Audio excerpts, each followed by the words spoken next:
अमरावती शहर आणि जिल्ह्यातील कायदा व सुव्यवस्था अधिक मजबूत करण्याच्या दृष्टीने एक महत्त्वाचे पाऊल उचलण्यात आले। जिल्हा नियोजन समितीच्या निधीतून अमरावती पोलीस दलाला मिळालेल्या नवीन वाहनांचा लोकार्पण सोहळा थाटात पार पडला।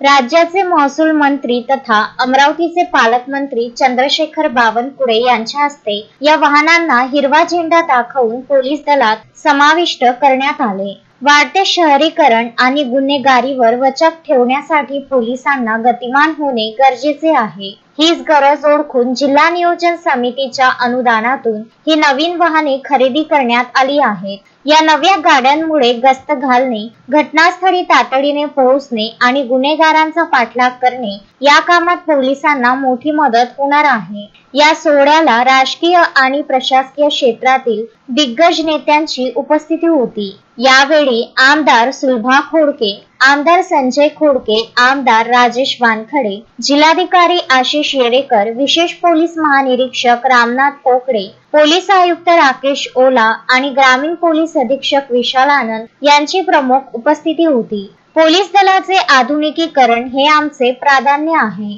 नवीन वाहनांमुळे पोलिसांच्या कामकाजात गती येईल आणि सर्वसामान्यांना अधिक सुरक्षित वाटेल। कायदा व सुव्यवस्था सक्षम करण्यासाठी शासन कटिबद्ध आहे, असे मत चंद्रशेखर बावनकुळे यांनी व्यक्त केले। आपत्कालीन परिस्थितीत पोलीस आता अधिक वेगाने घटनास्थळी पोहोचू शकतील। शहरातील संवेदनशील भागात 24 तास गस्त घालणे सोपे होईल। अद्ययावत संसाधने मिळाल्याने पोलीस कर्मचाऱ्यांच्या कार्यक्षमतेत आणि आत्मविश्वासात वाढ होईल। या कार्यक्रमाला पोलीस दलातील वरिष्ठ अधिकाऱ्यांसह मोठ्या संख्येने कर्मचारी उपस्थित होते। अमरावतीच्या सुरक्षेसाठी हा एक स्मार्ट निर्णय असल्याचे बोलले जात आहे। शोएब खान, विदर्भ न्यूज, अमरावती।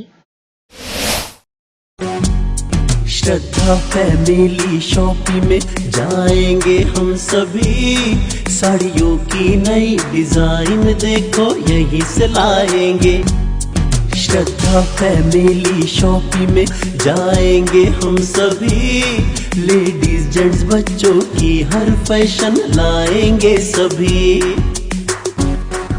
फैशन के सफर में आप भी आगे ही आगे बढ़ते चलिए, क्योंकि बिजीलैंड का सबसे बड़ा आलीशान भव्य showroom Shraddha family shopping and mall, Busy Land complex, Nandgaon Peth, Amravati.